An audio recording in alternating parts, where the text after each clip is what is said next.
Well, hey there, your host Tyler is back with another countdown list. This time it's the top 25. This time it's gonna be top 25, and it's gonna be a three-part series. This is gonna be a top 25 best rivalry. Last night I did the top 30 worst rivalries. Now we're gonna do the best rivalries. Um, and then tomorrow we do the top 25 worst world champions, and the following day will be the top 25 best world champions, and then 2006, because I'm gonna do it the last. There's 3 days left for August, and then let's do it. Anyways, top 25 best rivalries. Now, number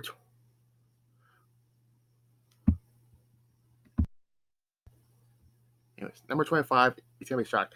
Sting versus Jeff Jarrett. Now, this was in their. I'm gonna do their.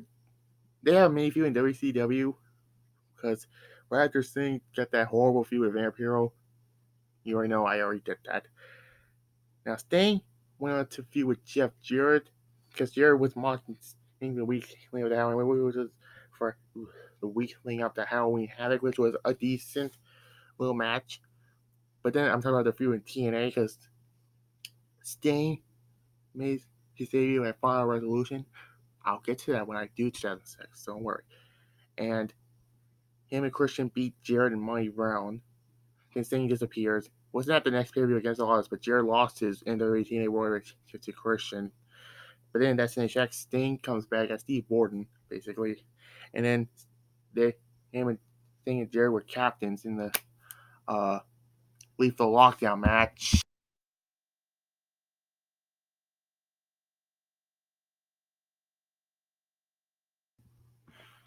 In which Sting's team won. They had Sacrifice. Sting and Samoa Joe beat Christian or Jeff Jarrett and Scott Steiner. Sorry.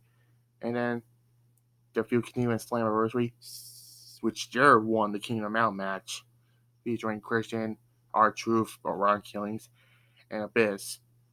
But their match. Then Jarrett wasn't at the next period Victory Row. He made an appearance in the four-way match, which Sting won that match. And then they had that match at Hard Justice, which Sting lost thanks to Christian screwing him over. And then Jarrett fought Samoa Joe in the Fans Revenge match. And then the feud, technically called, it at Bound for Glory, where Sting, it was title versus career, where Sting won. They really feuded in 2010, but we're not going to go there. So yeah, number 25 is Sting and Jeff Jarrett as the best. And don't worry, I'm going to do 2006. Anyways, number 24, The Undertaker and Kurt Angle. They have great chemistry in the ring. Their match at Foyler, which was their first match, that was a great match for a little short. Their matches, then their Survivor Series 2000 match I thought was better. Match in 2001, even better. 2002 was more better. 2003, great. They didn't fought again until 2006 in No Way Out, which was fucking epic. And then the SmackDown after No Way Out,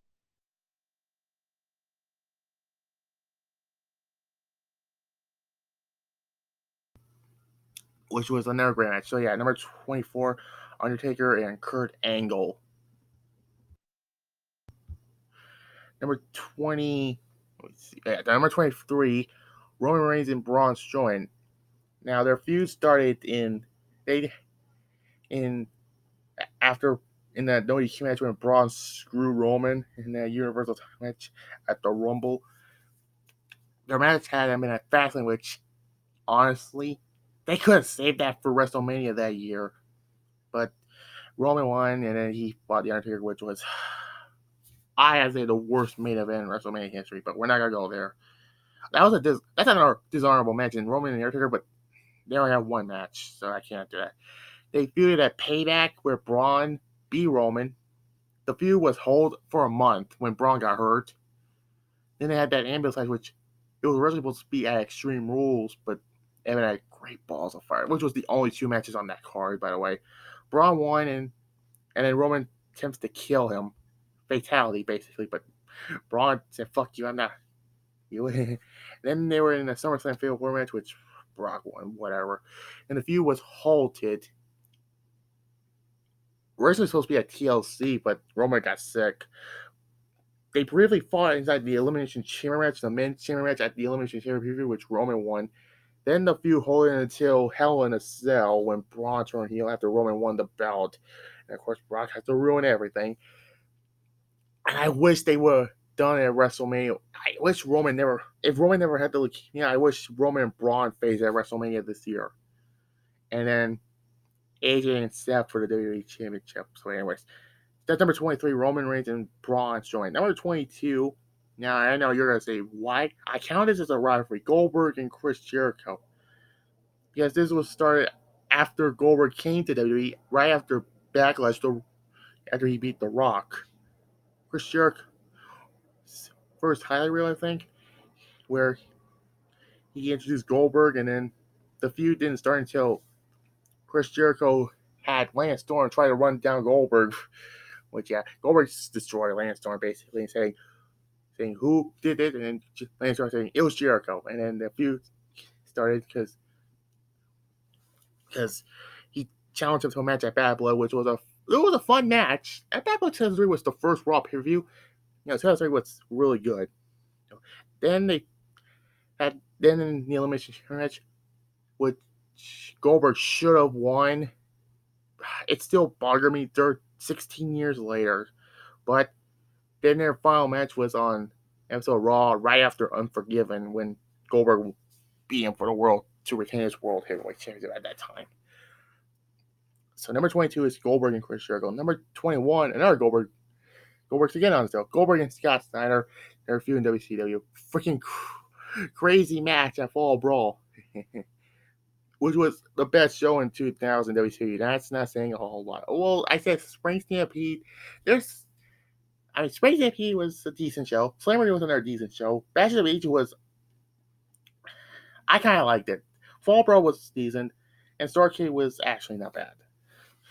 Now, this was right after Goldberg's stupid heel turn, which thankfully didn't last long, thank God. And Goldberg, Jack Hammer, Scott Steiner's, I forgot her name.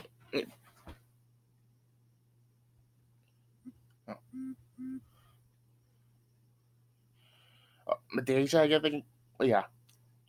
And then Scott Steiner saying it was payback time, and gives Goldberg's girlfriend the Steiner recliner, yeah.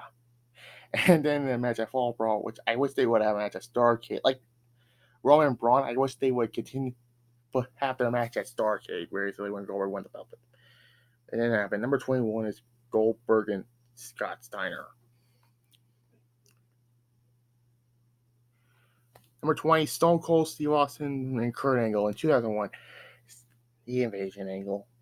Can I say any more about that angle?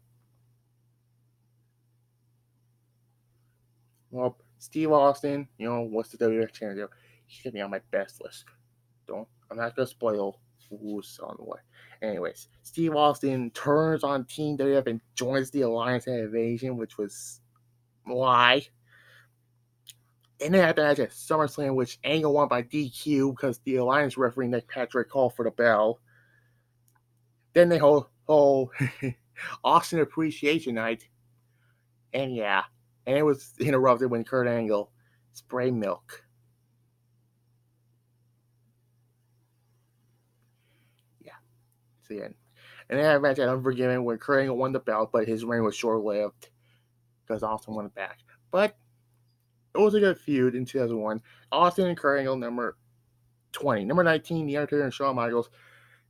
Their first encounter was, I think it was in their house, round 0. Yeah, which ended in no contest. And they had the first Hell in a Cell match at Bad Blood. And I think that's the second best Hell in a Cell match when Kane interfered. Then they continued at Royal Rumble when Shawn broke his back, basically. And then we never saw them feud again until 2009, which had the best match in WrestleMania 25. And their better match was at 26. Both were great matches. But yeah, and then we're not gonna talk about Ground Jewel. Let's pretend that show never existed.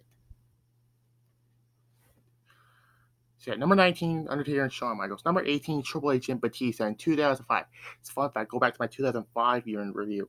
Batista, Triple H was Triple H's enforcer in Evolution. Now I talk about the top 30 worst rivalries between Triple H and Randy Orton.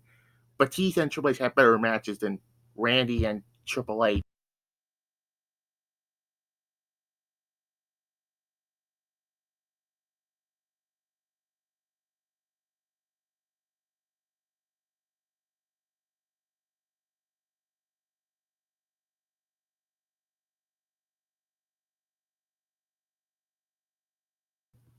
Anyways, the feud didn't start until the New Year's Revolution 2005 period. The first video I made on this channel. Yeah, I know I was a little rough. I was a little wasn't like me now, but Batista and won the Royal Rumble match, and he said, which brand we go? Will he go to SmackDown and join John Cena to face JBL for the WWE Championship, or will he face Triple H for the World Heavyweight Championship? And then Batista throw the Raw contract out, and he said, yeah, and I always said that. He turns babyface and he beat Triple H 3 times. Once at WrestleMania, Backlash, and Vengeance inside Hell in a Cell. Then they feuded again in 2019 with the whole "Give me what I want." Yeah, their match at WrestleMania 35 was it was worse than their Backlash, but it was a great rivalry. So number 18 is Triple H and Batista. Number 17, this is counted as a rivalry, and hello Goldberg once again. Goldberg and Diamond Dallas Page. Yes, this is a feud. These two had great matches. And I think their Halloween Havoc 98 match is better than their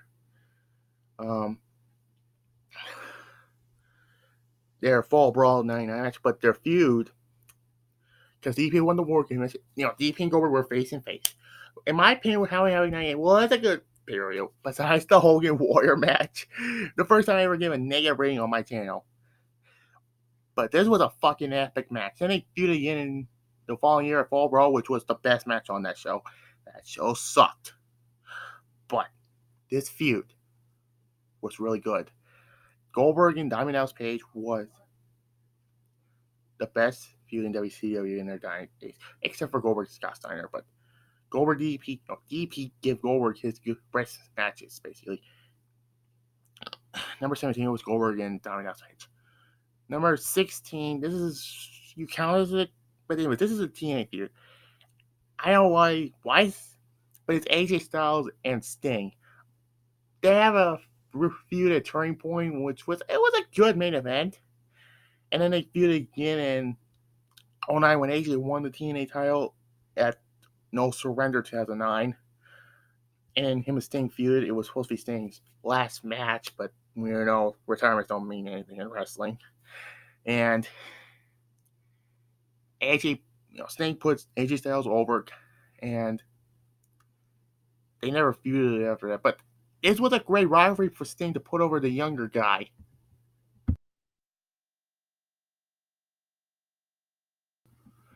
But anyways, yeah, number 16, Sting and AJ Styles.